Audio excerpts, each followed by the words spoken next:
अस्सलाम वालेकुम नाजरीन। इस देहाती की ज़बानी मुझे ये भी मालूम हुआ कि तराई में दाखिल होने की बजाय अगर इसके किनारे किनारे चलते चले जाएं तो आगे गिर की मशहूर नदी आती है। नदी आगे जाकर एक झील में गिरती है। वहाँ चानवाल नाम का एक गांव है जहाँ एक जागीरदार पटेल की हवेली है। मैंने सोचा हो सकता है कि सीधा रंग ने उस पटेल का सफाया करने आई हो। अब शाम का अंधेरा फैल रहा था। मैं तराई की तरफ जाने का खतरा मोल नहीं लेना चाहता था। मैंने अपने मेजबान से कहा, ठाकुर रात होने वाली है, अब चला तो जाऊंगा। गांव तक पहुंचते पहुंचते रात गहरी हो जाएगी। तराई के जंगलों से डर लगता है। अगर तुम इजाज़त दो तो मैं रात बसर करके सुबह रवाना हो जाऊँ। उसने मुझे खुशी से इजाज़त दे दी। गर्मियों का मौसम था। रात को उसने एक झलंगा खाट झोंपड़ी के पिछवाड़े खेत किनारे डाल दिया। मैं वहीं पड़ गया। उसने मेरे पास ही धुनी भी लगा दिया ताकि मच्छरों की यलगार से बच सकूं। जब तक धुनी लगी रही मच्छरों ने इधर का रुख न किया। जो ही आग बुझी मच्छरों ने मुझे तन्हा देखकर हमला कर दिया। खुदा ही जानता है कि कैसे रात काटी। बस सारी रात मच्छरों से जंग करता रहा। दूसरे दिन मुंह हाथ धोकर दूध और रोटी खाई और अपने मेज़बान का शुक्रिया अदा करने के बाद चानवड़ गांव की तरफ रवाना हो गया। मेरी मंजिल तराई के जंगल के किनारे की पट्टी थी। मैं यहाँ से गुजरता हुआ चानवड़ गांव तक जाना चाहता था। अगर इस एडवेंचर में सीधा रंगनी से मुलाकात न हो सकी तो मैंने चानवड़ गांव के पटेल की मदद से अपने कमांड ऑफिस में वापस जाने का फैसला कर लिया था, क्योंकि इन खतरनाक जंगलों में ज़्यादा देर तक घूमना खतरनाक बात थी। धूप निकल आई थी। मैं एक पगडंडी पर चला जा रहा था। चलने से मुझे पसीना आ गया। धूप में तेजी थी। फिजा में हब्स भी था। रास्ते में कोई सायादार दरख्त भी नहीं था। कोई घंटा भर चलते रहने के बाद तराई के सरसब्ज जंगल की हरी भरी घनजान पट्टी शुरू हो गई। यहाँ दाखिल होते ही मैं एक दरख्त के नीचे घास पर बैठ गया। ठंडे साय ने बड़ा सुकून दिया।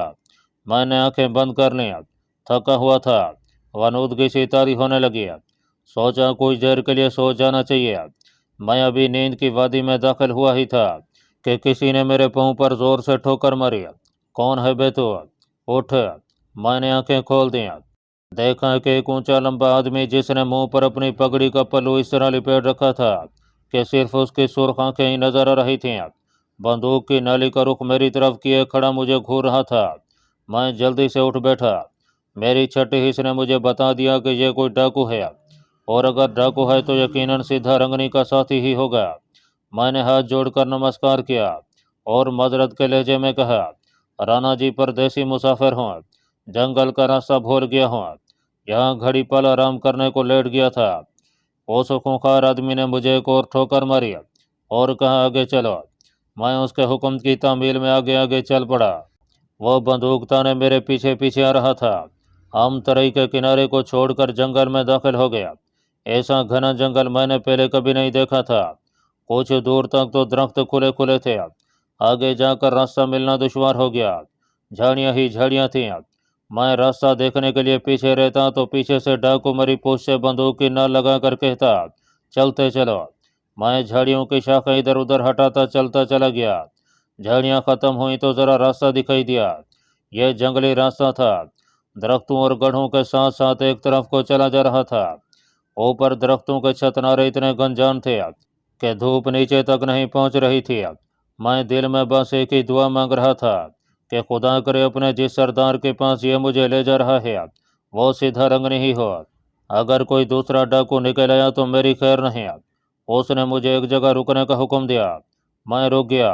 डाकू ने आवाज़ दी, ओ भगवा निकल के देखो, पुलिस का जासूस पकड़ा है मैंने। दरख्तों में एक जानब से दो डाकू हाथ में बंदूक के लिए बाहर निकले। उनका हुलिया भी वही था जो पहले डाकू का था। ये भी कुछ हट्टे कट्टे थे। वो मेरे करीब आकर मुझे घूरने लगे। एक डाकू ने बंदूक की नाली मेरे माथे से लगा दिया और दूसरा बोला, भगवा उड़ा दे साले को, ये जासूसी करने आया था। जो डाकू मुझे पकड़ कर लाया था उसने ऐसा करने से मना किया। नहीं भगवा, हम इसे सरदार के पास ले जाते हैं, हो सकता है इसे कोई मुफीद मालूमात मिल जाए। ये गुफ्तगू उर्दू या हिंदी में नहीं बल्कि गुजराती ज़बान में हो रही थी। जब उसने अपने सरदार का तज़किरा किया तो मेरी रूह लरज़ उठी थी। कम बखत इनका सरदार तो कोई मर्द है सिद्धा रंगनी होती तो वो सरदार नहीं कहता। मैंने दिल में कलमा शरीफ का विरद शुरू कर दिया, क्योंकि अब मेरी मौत यकीनी थी। मैं अपने आप को कोसने लगा कि क्यों खामखा इधर का रुख किया। अब वो डाकू भी हमारे साथ हो गया। जंगल के दरमियान एक जगह पुराना कुआं था। उसके पीछे एक पहाड़ी दीवार में गार का दिहाना नजर आ रहा था। यहाँ मैंने डाकुओं को देखा कि दरख्तों के नीचे लंबी तान कर सो रहे थे, और कुछ डाकू पहरा दे रहे थे। गार के दिहाने पर भी एक डाकू बंदूक लिए पत्थर पर बैठा बीड़ी पी रहा था।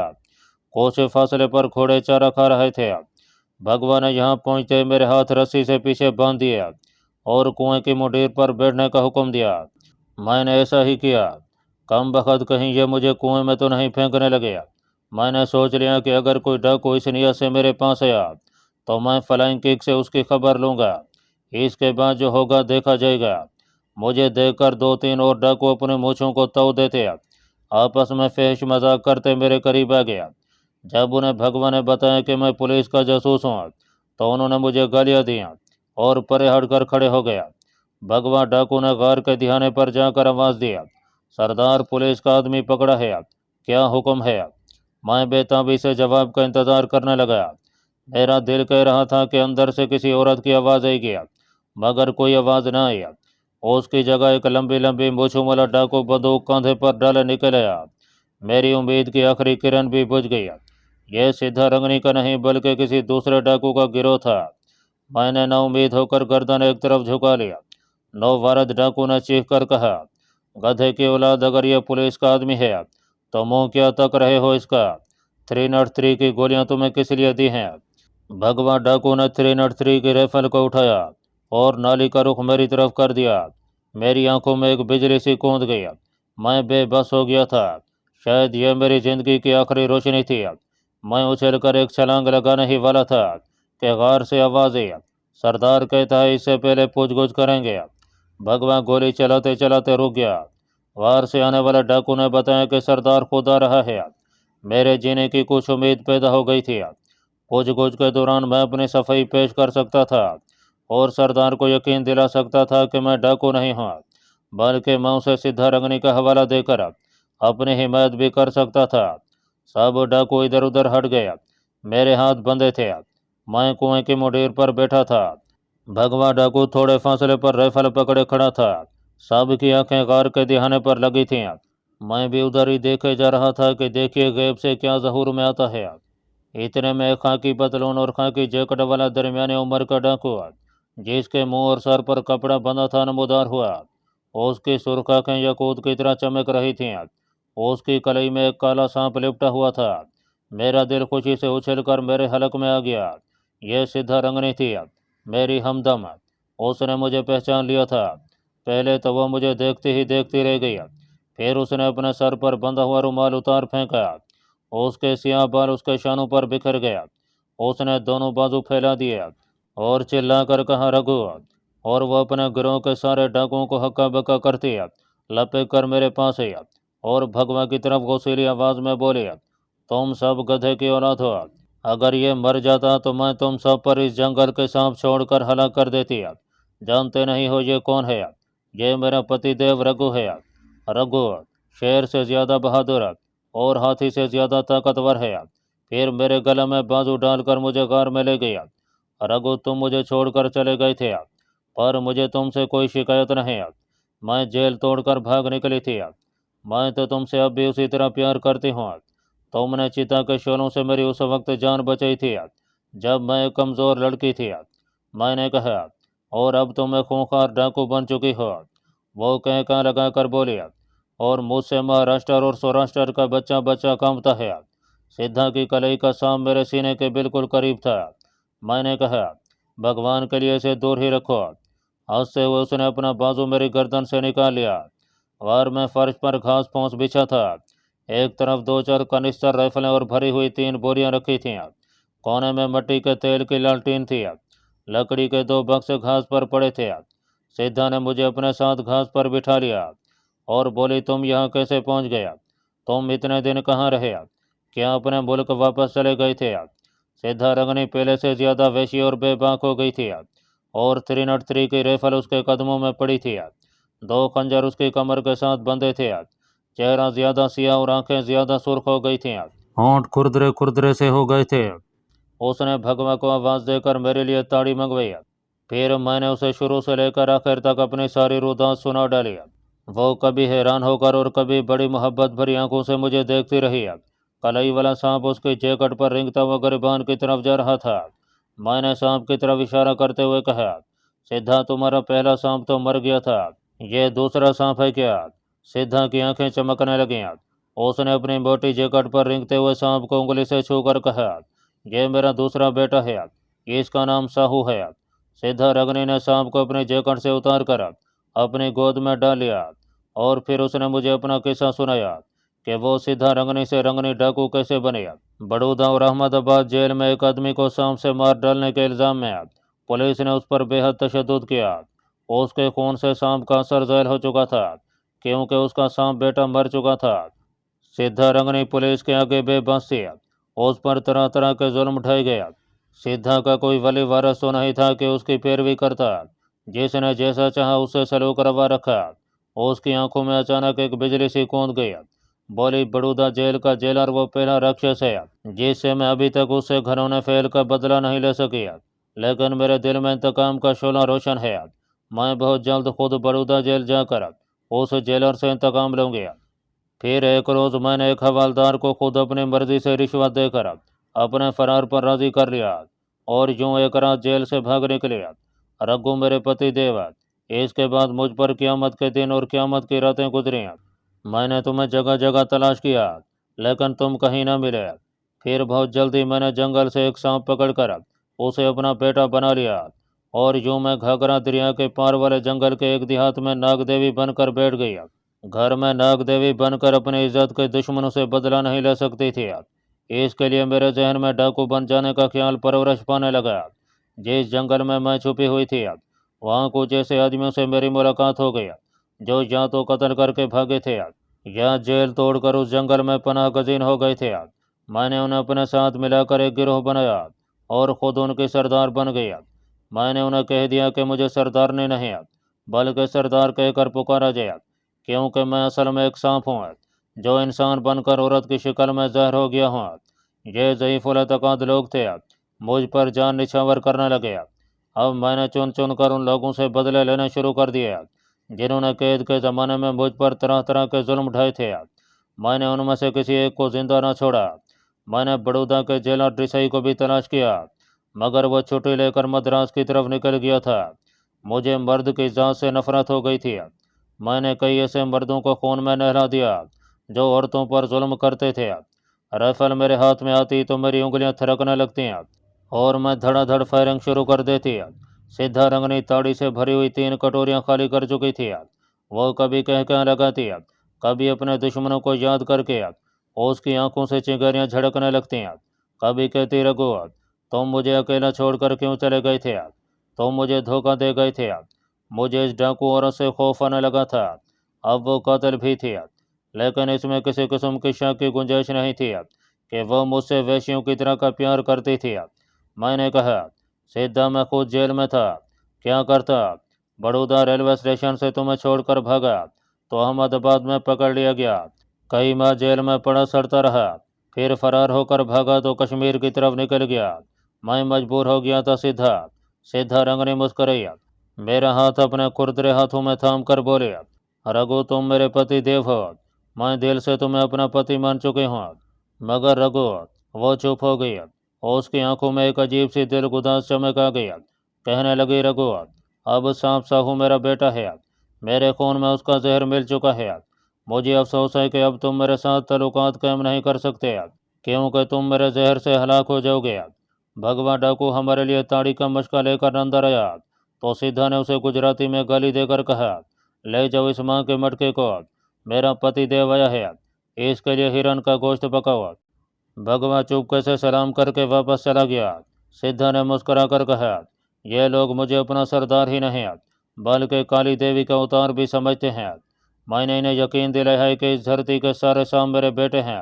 جو مجھ سے دغا کرے گا، میرا سانپ وہ جہاں کہیں بھی ہوگا اسے ڈس کر ہلاک کر دے گا۔ اس لیے یہ سارے کے سارے خونی قاتل میرے ایک اشارے پر جان قربان کرنے کے لیے تیار ہو جاتے ہیں۔ सीधा रंगने का वाकई गिरोह के डाकुओं पर असर था। ये बड़े जाबिर खूनी और जराम पेशा लोग थे, मगर सीधा रंगने के आगे भीगी बिल्ली बनकर चलते फिरते थे। मेरी बहुत खातिर मदारत की गई। वो रात मैंने सीधा रंगनी के पास बसर किया। सीधा रंगनी ने मुझे बताया कि घाघरा के इलाके में पुलिस ने उसके गिर्द अपना हिसार तंग करना शुरू कर दिया था, इसलिए वो अपने गिरोह के साथ फरार होकर तराई के इस जंगल में आ गई है। मैंने सीधा को बताया कि अखबार में खबर छप चुकी है कि वो गिर के जंगल में कहीं छुपी बैठी है। सीधा रंगनी बेख्तियार हंस पड़ी। पुलिस वालों की तो मैं जानी दुश्मन हूँ, मैं उनके हाथ में आने वाली शेरनी नहीं हूँ। वो मुझे गिर के जंगल में ढूंढते फिरे, मैं कल इस तरह से भी निकल जाऊंगी। अब तुम भी मेरे साथ रहोगे ना रघु? देखो अब मुझे छोड़कर ना जाना रघु, तुम मेरे पति देव हो। अब मैंने उसे पाकिस्तानी साइंसदान डॉक्टर अफरीदी और उसकी बेटी नूरीन के बारे में बताया कि वो मेरे करीबी अजीज हैं और पाकिस्तान के रहने वाले हैं। इंडियन इंटेलिजेंस दोनों बाप बेटी को अगवा करके यहाँ ले आई है। डॉक्टर अफरीदी रखेलपुर कस्बे वाली इंडियन पोस्ट और उसकी बेटी गिर के जंगल में है। मैंने उसे बताया कि गिर के जंगल वाली चौकी पर सिर्फ 15-20 फौजी ही तैनात हैं और सिर्फ एक मोर्चा और एक फील्ड ऑफिस बैंकर है। सीधा रंगनी ने कहा, रखेलपुर वाली चौकी के बारे में अगर तुम्हारी इतला दुरुस्त है तो उसकी बेटी को यहाँ से निकाला जा सकता है। मैंने कहा, बेटी को निकाल कर हम ले जाने में कामयाब हो गया तो उसके बाप की निगरानी कड़ी कर दी जाएगी और उसका फरार मुश्किल हो जाएगा। लेकिन मैं चाहता हूं कि हम पहले नूरीन को निकालने की कोशिश करें, क्योंकि वो एक औरत है, वो ज़्यादा तशद्दुद बर्दाश्त नहीं कर सकेगी। सीधा रंगने की आंखें चमकने लगीं। वो सांप की सिसकारी की आवाज़ में फौंकारी, मैं किसी औरत पर मर्द का जुल्म बर्दाश्त नहीं कर सकती। मैं तुम्हारे साथ अपने आदमी लेकर चलने के लिए तैयार हूँ। ये एक जुआ था, मगर मैं दाव लगा देना चाहता था, क्योंकि मैं अकेला इस पोजीशन में नहीं था कि नूरीन को निकाल कर किसी महफूज जगह पर ले जा सकूं। अगरचा मुझे मालूम था कि अगर हम नूरीन को निकाल ले जाने में कामयाब हो गया तो दोनों तरफ बहुत लोग मरेंगे। नूरीन की ज़िंदगी को भी खतरा था। इसके अलावा नूरीन के फरार के बाद डॉक्टर अफरीदी को भी रखेलपुर से किसी दूसरी जगह मुंतकिल कर दिया जाएगा, मगर मैं ब्याह के वक्त 2 महाजों पर नहीं लड़ सकता था। यही सोचकर मैंने नूरीन को पहले निकालने का फैसला किया था। नूरीन एक पढ़ी लिखी लड़की थी और एक मुद्दत से इंडियन इंटेलिजेंस के कैदोबंद की सऊबतें बर्दाश्त कर रही थी। सीधा रंगनी ने दूसरे रोज भगवा डाकू को बुलाकर ज़रूरी हिदायत दी और जब सारे डाकू नाश्ता वगैरह कर चुके तो घोड़ों पर जैने कस दी गई। डाकुओं ने अपनी बंदूकों की नालियां साफ करके उनके चैम्बर भरे, मैगजीन के बक्से घोड़ों पर लादे और 2 टुकड़ियों में बंटकर गिर के जंगल के मशरकी किनारे की तरफ रवाना हो गया। उन्हें बताया गया था कि उन्हें किसी जगह जाकर मिल जाना है और हमारा इंतज़ार करना है। सीधा रंगनी ने मुझे सांस लिया और हम गार वाली कमीन गांव से रवाना हो गया। सीधा रंगनी ने एक बड़ी पटारी भी साथ रखी थी जिसमें जंगल के जहरीले सांप बंद थे।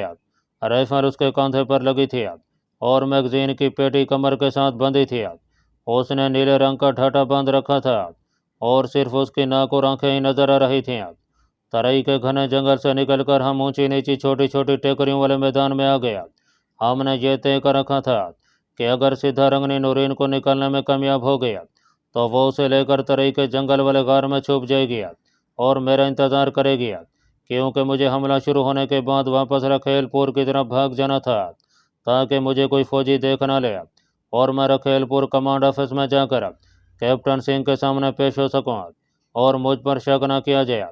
मेरे सामने डॉक्टर अफरीदी वाला मिशन भी था। टेकरियों वाले मैदान से निकलकर हम गिर के जंगल के सामने आ गया। यहाँ हमसे सीधा रंगनी के दूसरे डाकू साथी भी आन मिले। इन डाकुओं की नफरी 125 के करीब थी। सब के पास बंदूकें, राइफलें और असला मैगजीन मौजूद था। हम गिर के जंगल में घुस गया। इस जंगल में सफ़र करते करते दिन डूब गया और जब हम जंगल के मशरकी किनारे पर पहुंचे तो सामने घास का मैदान था और उसके पीछे मंदिर के पुराने तालाब वाली फौजी चौकी थी। मैंने सीधा को उस फौजी चौकी के दरख्तों की तरफ इशारा करके बताया कि वहाँ नूरीन एक कमरे में कैद है। सीधा रंगनी ने कहा, इस वक्त शाम हो रही है, हम हमला पिछले पहर करेंगे, लेकिन तुम्हें मुझे चलकर यह जगह दिखानी होगी। डाकुओं ने जंगल के किनारे झाड़ियों में बिखर कर डेरा लगाया। किसी ने लालटेन या आग न जलाई और रोटियां वो गार वाली कमीन कहाँ से ही पका कर साथ लाए थे। जब अंधेरा गहरा हो गया तो सीधा रंगनी ने मुझे लिया اور پرانے مندر والی فوجی چوکی کی طرف چل پڑے۔ ہم پیدل چل رہے تھے۔ ہم نے اپنے جسموں پر سیاہ پتلی چادریں لپیٹ رکھی تھیں۔ سدھا کا سانپ ساہو اس کی کلئی سے لپٹا تھا۔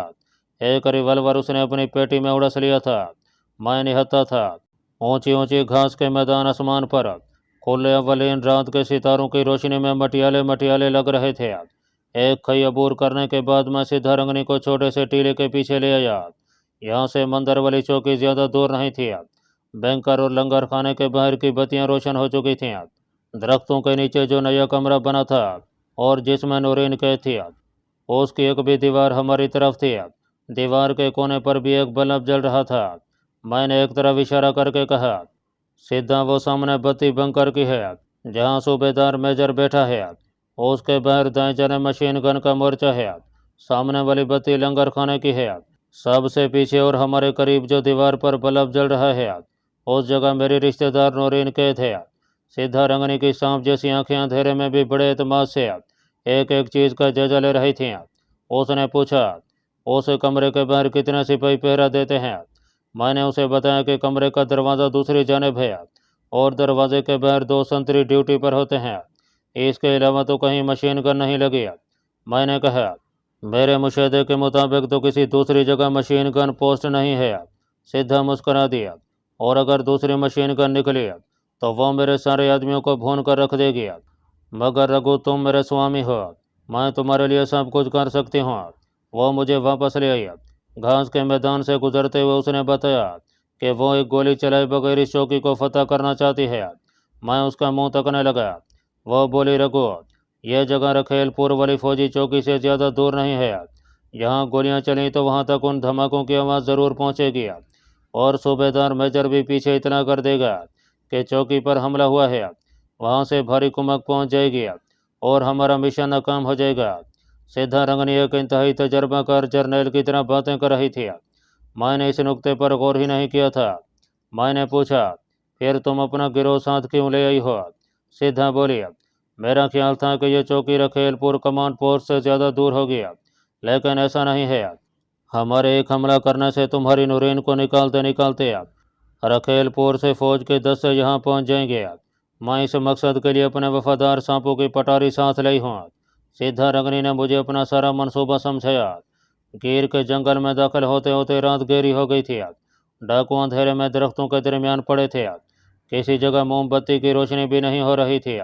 بھگواں ڈاکو اندھیرے سے نکل کر آ گیا۔ سدھا رنگنی نے اسے ہاتھ کے اشارے سے واپس اپنے پہرے پر جانے کو کہا اور اپنے گھوڑے پر بندھی سانپوں کی پٹاری لے کر میرے پاس بیٹھ گیا۔